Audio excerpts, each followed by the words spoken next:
کہ اے موسیٰ تمہارے ہاتھ میں کیا ہے؟ حضرت موسیٰ علیہ السلام نے کہا ہی عصای اتوکأ علیہا واہش بہا علی غنمی ولی فیہا مآرب اخری، یہ میرا عصا ہے، اس پر میں ٹیک لگاتا ہوں،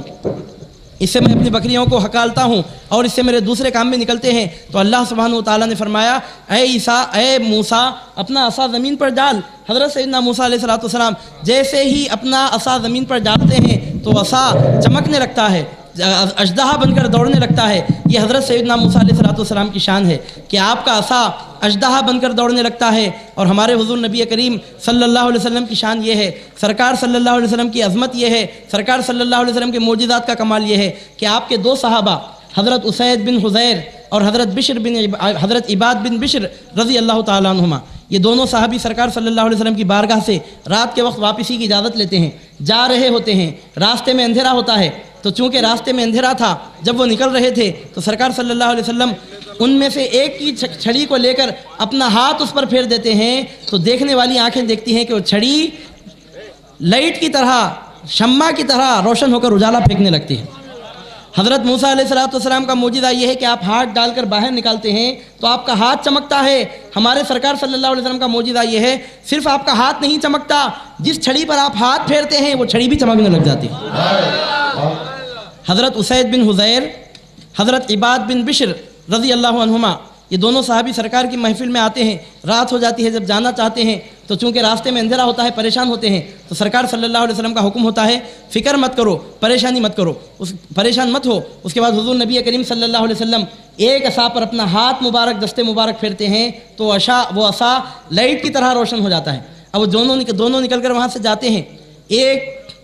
ایک لکڑی کی روشنی میں دونوں جاتے ہیں۔ جب آگے بڑھتے ہیں تو اس کے بعد سے راستے جدا ہوتے ہیں، ایک کا گھر ادھر ہے، دوسرے کا گھر ادھر ہے، عصا ایک ہی ہے، راستے دو ہو گئے۔ جہاں تک راستہ کامن تھا ایک عصا کی روشنی میں دونوں پہنچے، اب راستے بدل رہے ہیں تو کیا کرنا چاہیے؟ چنانچہ ایک صحابی نے اپنا عصا دوسرے صحابی کے عصا پر رکھا، اس سے مس کیا، دوسرا عصا بھی چراغ کی طرح روشن ہو جاتا ہے، پھر وہ اپنے عصا کی روشنی میں وہاں سے چل نکلتے ہیں۔ موسیٰ علیہ السلام کا معجزہ یہ ہے، آپ اپنا دستے مبارک آستین میں ڈال کر نکالتے ہیں تو آپ کا دستے مبارک چمکتا ہے۔ سرکار کا معجزہ یہ ہے کہ موسیٰ علیہ السلام کی طرح صرف آپ کا ہاتھ نہیں چمکتا، جس عصا پر آپ ہاتھ پھیرتے ہیں وہ عصا بھی چمکنے لگ جاتا ہے۔ جب راستے بدلتے ہیں تو دوسرے عصا کو جب اس عصا سے مس کیا جاتا ہے، وہ دوسرا عصا بھی اس عصا کے ذریعے سے مس ہو کر چمکنے لگتا ہے، منور ہو کر روشن ہونے لگتا ہے۔ موسیٰ علیہ السلام خود اپنا ہاتھ چمکاتے ہیں، سرکار کی شان یہ ہے جس عصا پر ہاتھ پھیر دیتے ہیں اس عصا کو بھی چمکاتے ہیں، اور ہاتھ پھیر کر جس عصا کو چمکاتے ہیں اس عصا کی یہ شان ہوتی ہے دوسرے عصا کو جب اس سے جوڑا جائے وہ عصا بھی چمکنے دمکنے لگ جاتا ہے۔ عزیزان گرامی، اللہ تعالیٰ نے حضرت عیسیٰ علیہ السلام کو یہ معجزہ دیا کہ جن میں کبھی زندگی تھی، اب وہ مر گئے تھے تو عیسیٰ علیہ السلام نے ان کو زندہ کیا، لیکن ہمارے سرکار صلی اللہ علیہ وسلم کو جو معجزہ دیا گیا وہ معجزہ اس سے بھی بڑا معجزہ ہے۔ کھجور کا سوکھا ہوا تنا جس میں کبھی زندگی نہیں تھی، اس پر حضور صلی اللہ علیہ وسلم کھڑے ہو کر خطبہ ارشاد فرماتے ہیں، تو بخاری شریف کی حدیث روایت کرتی ہے کہ جب اس تنے کو مسجد کے باہر نکالا جاتا ہے تو سرکار کے فراق میں رونے لگتا ہے، بے جان میں جان پڑ جاتی ہے۔ حضرت عیسیٰ علیہ السلام کا معجزہ بیان ہوا کہ مٹی سے آپ پرندوں کی شکلیں بنا کر پھونک مارتے تو پرندے حقیقی پرندے بن کر اڑنے لگتے، مٹی سے پرندے کی شکل بناتے، پھونکتے تو حقیقی پرندے بڑھ کر اڑنے لگتے۔ حضرت عیسیٰ علیہ السلام مٹی کے پرندوں کو پھونک کر حقیقت میں ان کو پرندے بنانے کے بعد، حقیقی پرندے کا روپ دھارنے کے بعد وہ پرندے اڑتے، مگر ابو جہل جب کنکریاں لے کر سرکار کی بارگاہ میں حاضر ہوتا ہے تو سرکار ان کنکریوں میں زندگی ڈالے بغیر بے جان کنکریوں سے اپنا کلمہ پڑھا کر بتاتے ہیں۔ عزیزان گرامی، اونٹ آتا ہے تو سجدے کرتا ہے، ہرن آتی ہے تو فریاد کرتی ہے، پرندے آتے ہیں تو اپنے مسائل سرکار کی بارگاہ میں پیش کرتے ہیں،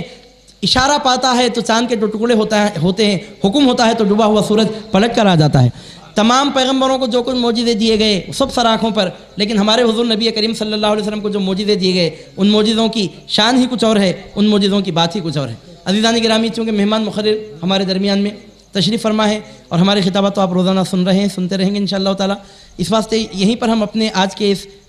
سلسلہ گفتگو کو روک لینا پسند کریں گے انشاءاللہ تعالی۔ آج کیا ہے؟ آج ہفتے کا دن، تو انشاءاللہ تعالی کل اتوار کو کل رات 9 بجے بالاجی نگر میں جلسے میلاد النبی صلی اللہ علیہ وسلم کا انعقاد عمل میں لایا جائے گا۔ کل رات 9 بجے بالاجی نگر میں جلسے میلاد النبی صلی اللہ علیہ وسلم منعقد ہوگا۔ اس کے بعد پیر کے دن تو نہیں ہے جلسہ، البتہ منگل کے دن رات 8 بجے گنیش نگر میں مسجد منور میں عشاء کی نماز کے فوری بعد رات ٹھیک 8 بجے منگل کے دن مسجد منور گنیش نگر میں جلسے میلاد النبی صلی اللہ علیہ وسلم منعقد ہوگا۔ میں آپ حضرات سے التماس کرتا ہوں کہ ان جلسوں میں شرکت فرما کر حضور نبی کریم صلی اللہ علیہ وسلم کے ذکر جمیل کی برکتوں سے فیض یاب ہوں۔ بہرحال عزیزان گرامی، آمدم برسر مطلب ہر پیغمبر بہت بڑی شان کے ساتھ آئے، لیکن ہمارے حضور نبی کریم صلی اللہ علیہ وسلم کو اللہ سبحانہ و تعالیٰ نے جس شان کے ساتھ بھیجا ہے وہ بات ہی کچھ اور ہے، وہ شان ہی کچھ اور ہے، وہ کمال ہی کچھ اور ہے۔ بس آپ اس طرح سمجھ سکتے ہیں، تمام پیغمبروں کے کمالات کو اگر حضور صلی اللہ علیہ وسلم کے کمالات کے ساتھ اگر تقابل کیا جائے، ان کا موازنہ کیا جائے، تو امام بوصیری رحمۃ اللہ علیہ فرماتے ہیں سب پیغمبروں کے معجزے حضور نبی کریم صلی اللہ علیہ وسلم کے معجزوں کے سامنے ویسی حیثیت رکھتے ہیں جیسے سمندر کے سامنے ایک چلو پانی۔ سمندر کے کنارے کھڑے ہو کر ایک آدمی ایک چلو میں جتنا پانی لے سکتا ہے، وہ سمندر کے سامنے اس چلو کی جو کیفیت ہے، تمام پیغمبروں کے معجزوں کے حضور نبی کریم صلی اللہ علیہ وسلم کے معجزات کے سامنے وہی کیفیت ہے۔ اسی واسطے ہم نے آپ کے سامنے عرض کیا کہ قبلے بنتے ہیں اس طرف کو ریاض جس طرف رخ وہ موڑ لیتے ہیں،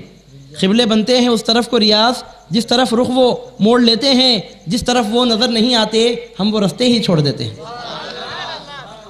دنیا میں احترام کے قابل ہیں جتنے لوگ، میں سب کو مانتا ہوں مگر مصطفیٰ کے بعد۔ عزیزان گرامی، 2 فروری کو جو اسلامی عربی کالج میدان میں مرکزی جلسے میلاد النبی صلی اللہ علیہ وسلم منعقد ہوا تھا، اس کی DVD محمود سیریز کی جانب سے یہاں پیش کی جا رہی ہے، اس وقت اویلیبل ہے، تو یہاں وہ CDs اویلیبل ہیں۔ میں آپ تمام حضرات سے التماس کرتا ہوں جاتے جاتے خود بھی یہ DVDs اپنے ساتھ لے کر جائیں، ہو سکے تو ایک سے زیادہ خرید کر دوست احباب کو تحفے میں بھی پیش کریں، اپنے گھروں میں لے جائیں، عورتوں کو دکھائیں، بچوں کو دکھائیں۔ یہ علم کی اشاعت کی بھی ایک اچھی شکل ہوگی اور مسلک حق اہل سنت و جماعت کی اشاعت کی بھی ایک اچھی شکل ہوگی۔ آپ تمام حضرات سے التماس کی جاتی ہے کہ جاتے جاتے ضرور یہ DVDs اپنے ساتھ لے کر جائیں۔ اللہ تعالیٰ سے دعا ہے کہ پروردگار عالم آپ کو ہم کو اچھے کاموں میں وقت گزارنے کی توفیق عطا فرمائے، اچھے کاموں کے لیے اپنا پیسہ خرچ کرنے کی توفیق عطا فرمائے۔ وصلی اللہ تعالی وبارک وسلم علی خیر خلقہ ونور عرشہ وافضل رسلہ وخاتم انبیائہ سیدنا مولانا محمد وعلی آلہ وصحابتہ اجمعین وآخر دعوانا ان الحمد للہ رب العالمین۔